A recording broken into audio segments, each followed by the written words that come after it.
Salve pessoal, tudo bem? Hoje o vídeo é sobre a Unipar e eu dividi esse vídeo em algumas partes. A primeira parte a gente vai falar do contexto da empresa, o mercado que ela está inserida, um pouco sobre ela. Depois vamos analisar os resultados trimestrais da empresa, como que eles estão vindo, se eles estão vindo positivos ou não. Vamos explicar o porquê desses resultados e vamos falar um pouco sobre os números da empresa, PL, alguns indicadores, dividendos, que eu acredito que é o que todo mundo interessa quando se fala em Unipar. Então já cola com a gente, curta, compartilha, se inscreva no canal e vamos lá. A Unipar ela é líder na produção de cloro e soda e a segunda na produção de PVC. Então você já destaca que são três os principais produtos que a empresa desenvolve. Ela atua tanto no Brasil, em praticamente todas as regiões, e na América do Sul, na Argentina. A diversificação geográfica dela não é tão grande assim. Ela fornece os seus produtos para o setor de saneamento e construção civil, principalmente. Ela atende também às indústrias de papel e celulose, além de alumínio, limpeza, têxtil, brinquedos e farmacêutica. Então você vê que a utilização dos seus produtos é muito variada, o que a torna uma empresa muito estratégica competitivamente. É preciso levar em consideração também que o mercado que a Unipar está inserida é um mercado com altíssimas barreiras à entrada. O que isso significa? Que é muito difícil uma nova empresa nesse setor entrar, porque é preciso altíssimos investimentos, é preciso ter capilaridade, é preciso ter expertise e mão de obra qualificada, porque ela mexe com muitos químicos, mexe com uma tecnologia muito avançada de transformação, alteração química de materiais. Então, não é qualquer empresa que consegue simplesmente entrar, abrir uma planta petroquímica de PVC, de soda, de clorocarbono e sair atuando. Então, isso coloca a Unipar numa posição estratégica muito relevante. Então, o mercado que ela atua é praticamente um mercado de monopólio natural, que é muito difícil um novo entrante entrar. Além da Unipar, outro grande player do setor é a Braskem. E além da Braskem, aqui no Brasil não tem mais ninguém. Analisar esse contexto em que a empresa está inserida, o tipo de produto que ela desenvolve e onde ela presta esses serviços é muito importante, ok? Vamos aos números. A Unipar apresentou uma receita no primeiro trimestre de 2024 de 1,1 bi. Olhe sempre a unidade aqui. Esse número aqui ele é 26% menor do que o mesmo período do ano passado, que foi aqui, ó, o primeiro trimestre de 2023, 1,5 bi. Esse trimestre foi 1,1 bi. Porém, se a gente for analisar com o trimestre anterior, ele é 81% maior. Então você tem aí uma queda no ano, mais uma retomada já de um trimestre passado para esse. E não foi uma retomada fraca, 80%. Aqui a gente consegue ver a receita por produto. Nós falamos na introdução do vídeo que a atividade da empresa é soda, cloro e PVC, sendo que soda e cloro ela é líder e PVC ela está em segundo lugar. Então nós temos aqui a receita de 1,1 bi, a receita de 1,5 bi no mesmo período do ano passado. Só que o que a gente pode ver é que dos produtos, o PVC é o mais relevante. Infelizmente ela está em segundo colocado no principal produto dela, mas nos produtos somados, 414 milhões e 257 milhões desses dois produtos somados acaba sendo mais relevante e impactando mais na receita. Mas aqui a gente já consegue ter uma noção, um esqueleto de como a empresa desenvolve. Ela tem os seus principais produtos. Do principal produto, o PVC é o mais relevante, ok?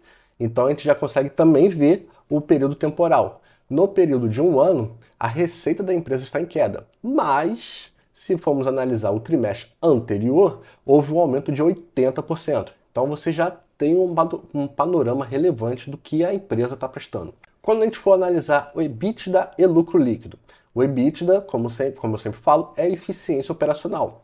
É o quanto que a empresa consegue gerar de caixa com a sua atividade, que nós acabamos de ver. O EBITDA ajustado, que é aquele que exclui efeitos não recorrentes, ficou em 232 milhões. Se a gente for olhar aqui, ó, EBITDA ajustado, 232 milhões, uma queda de 56% em relação ao mesmo período do ano passado. E uma queda de 2% em relação ao trimestre anterior. Então você teve uma queda anual e uma queda trimestral. A queda trimestral não é lá muito relevante, é quase uma estabilidade. Mas essa queda anual foi bastante forte, tá? ficou em 272 milhões versus 525 no mesmo período do ano passado. Houve também uma queda da margem EBITDA, que saiu de 20%, que saiu de 33% no ano passado e agora está em 20%. A margem EBITDA é a relação entre o EBITDA e a receita líquida, ou seja, é o quanto que da receita líquida é eficiência operacional. Então você tem que 20% da receita líquida a empresa gera de caixa. Consegue ver? Então vamos lá. Agora vamos aos números.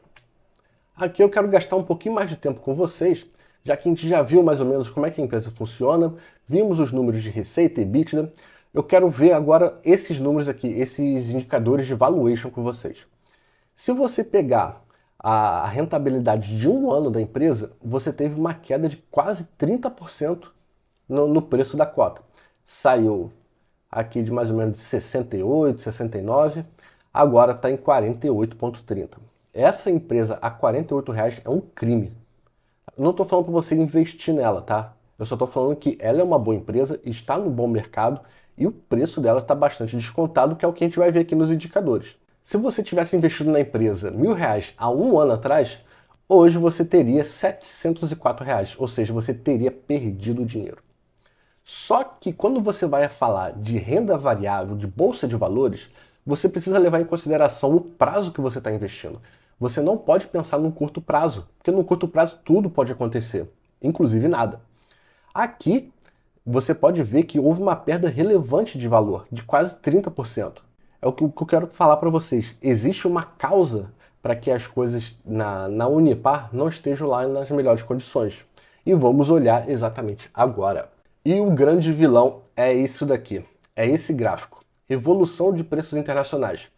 O preço do PVC em dólar e o preço da soda em dólar.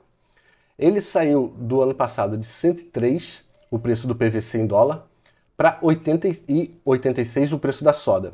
Hoje ele está em 93,45. Então você teve uma queda de 9% no preço do PVC e 47% no preço da soda. Isso aqui impacta demais, porque é exatamente o core da empresa.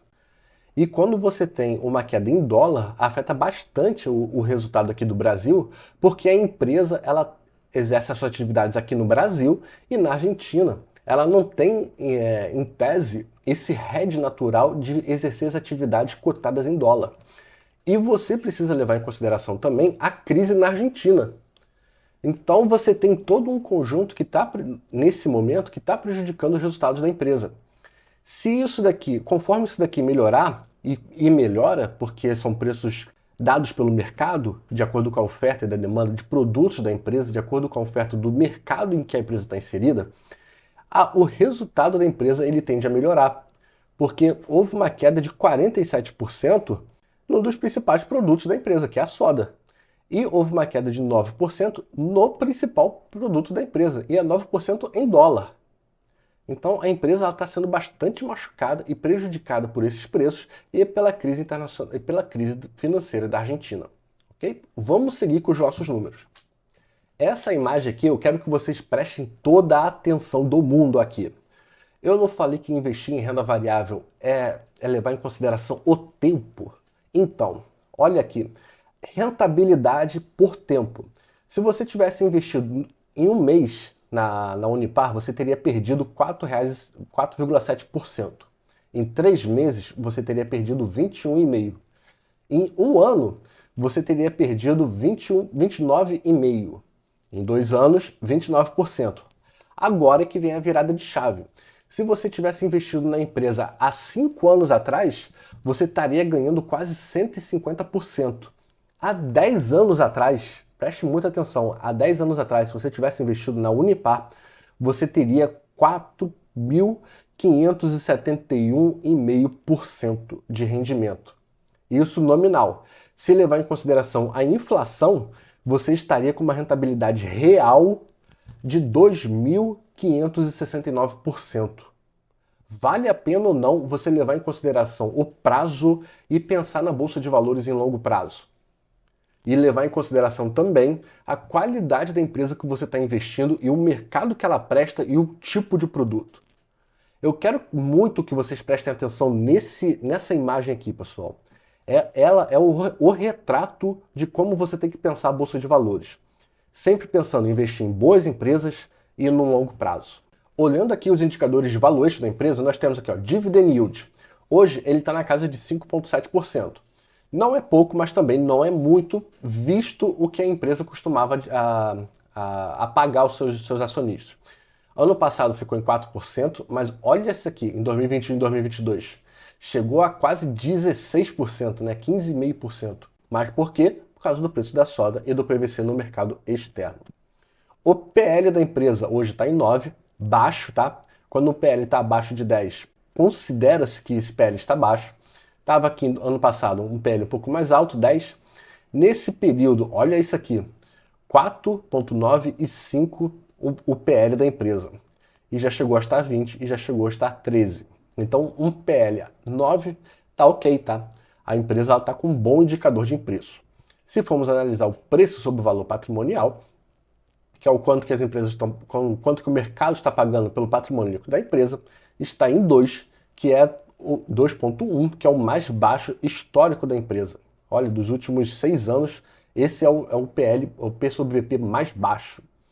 E o Enterprise Value não está tão baixo assim, porque a empresa, a gente vai ver os indicadores de endividamento, ela se endividou um pouco mais, mas ele está bem saudável.